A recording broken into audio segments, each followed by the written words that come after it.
میرے نبی پاک نے فرمایا شادی کیوں نہیں کرتا؟ اور میں نے کہا یا رسول اللہ نہ میرے پاس حسن ہے، نہ پیسے ہیں، نہ کوئی کاروبار ہے، مجھے کون رشتہ دے گا؟ میرا روپ بھی نہیں تے میرا رنگ بھی نہیں، میں نے یار مناؤن دا ٹنگ بھی نہیں، کون مجھے رشتہ دے گا؟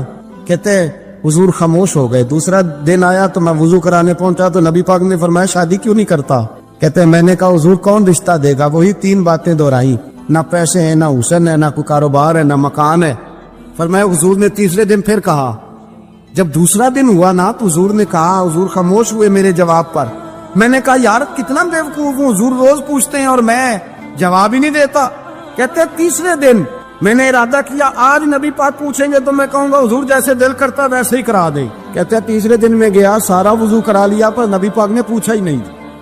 میں ارادہ کر کے گیا تھا کہ آج پوچھیں گے تو بتا دوں گا، حضور نے پوچھا ہی نہیں۔ فرماتے ہیں وضو مکمل ہو گیا، میں دروازے تک چلا گیا تو مصطفیٰ نے آواز دی، فرمایا واپس پلٹنا۔ میں پلٹا تو حضور نے فرمایا تو شادی کیوں نہیں کرتا؟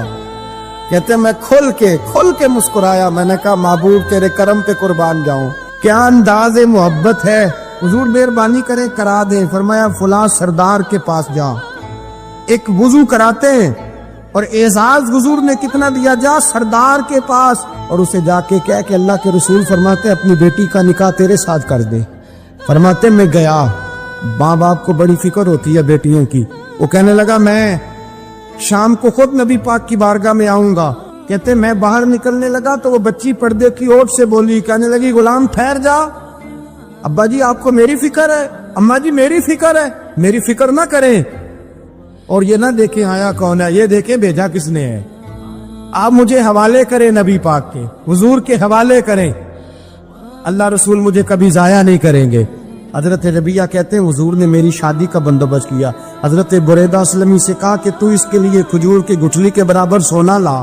حضرت حارثہ بن نعمان سے کہا تو اس کے لیے ایک کمرے کا اجرے کا بندوبست کر۔ حضرت عثمان غنی سے کہا تو نے ولیمہ کرانا اس کا۔ فرمایا میں تو تھوڑی نوکری کرتا تھا، مصطفیٰ نے ساری زندگی کا ہی بندوبست فرما دیا۔ یہ مزدور کے ساتھ حضور کا انداز ہے۔ پہلے میں نے شروع میں کہا کہ مزدور اس بات کو سمجھتا ہی نہیں کہ اس کا مقام کتنا، وہ اس بات کو جانتا ہی نہیں اللہ نے اسے اعزاز کتنا دیا ہے۔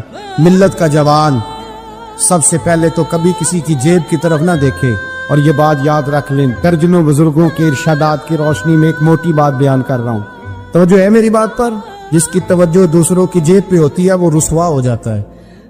کاہل لوگ جو زندگی میں صرف ہاتھ پھیلانے کے عادی ہوتے ہیں، ان کے دامن میں سوائے رسوائی کے کچھ نہیں آتا، ان کے حصے میں سوائے بدنامی کے کچھ نہیں آتا، اور جو اپنی بازو کی قوت کے زور پر